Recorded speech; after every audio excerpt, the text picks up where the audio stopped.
আন্তর্জাতিকভাবে তার বিরুদ্ধে সোচ্চার হবে।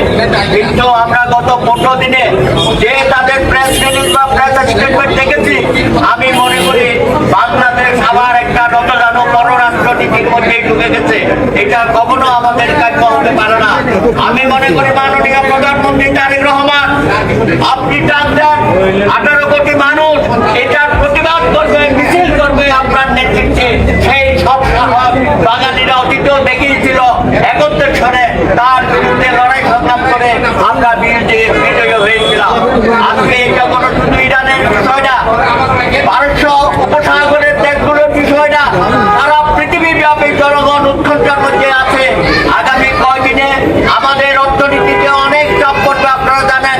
বিশেষ করে জ্বালানি খাত, সেটা নিয়ে আমরা সবাই দুশ্চিন্তার মধ্যেই আছি।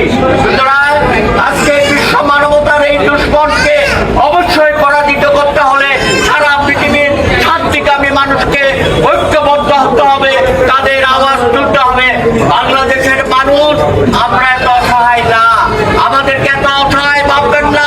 বাংলাদেশের মানুষ সাম্রাজ্যবাদের বিরুদ্ধে যেমন অতীতে লড়াই সংগ্রাম করেছে, আগামী দিনেও এই লড়াই সংগ্রাম অব্যাহত থাকবে যতদিন পর্যন্ত মার্কিন সাম্রাজ্যবাদের পতন না হবে।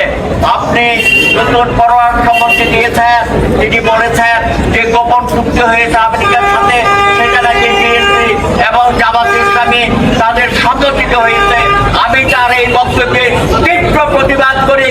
একটি স্বাধীন রাষ্ট্রের পররাষ্ট্রমন্ত্রী এইভাবে কথা বললে মনে হবে আমরা এখনো যেন পরাধীন আছি। বাংলাদেশে 71 সনের মহান মুক্তিযুদ্ধকে আপনি অসম্মান করেছেন। বাংলাদেশের মানুষ এই ধরনের পররাষ্ট্রমন্ত্রী আমরা দেখতে চাই না, যার কোনো সাহস নাই।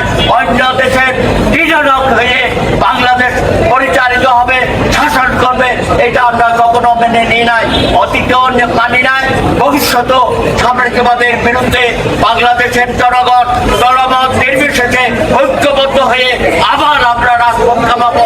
যতদিন পর্যন্ত আমেরিকার সাম্রাজ্যবাদের পতন না হবে, ততদিন পর্যন্ত শুধু আইনজীবী না, সকল সাধারণ মানুষকে ঐক্যবদ্ধ করে রাজপথ আমরা আবার কামাতে চাই।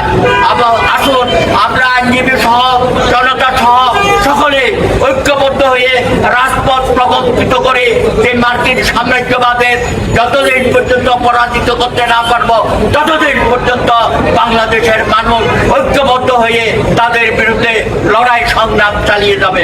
আপনাদের সকলকে ধন্যবাদ। আমাদের আন্দোলন অব্যাহত থাকবে। আজকে এই প্রতিবাদ সমাবেশ আপাতত এখানে সমাপ্তি ঘোষণা করতে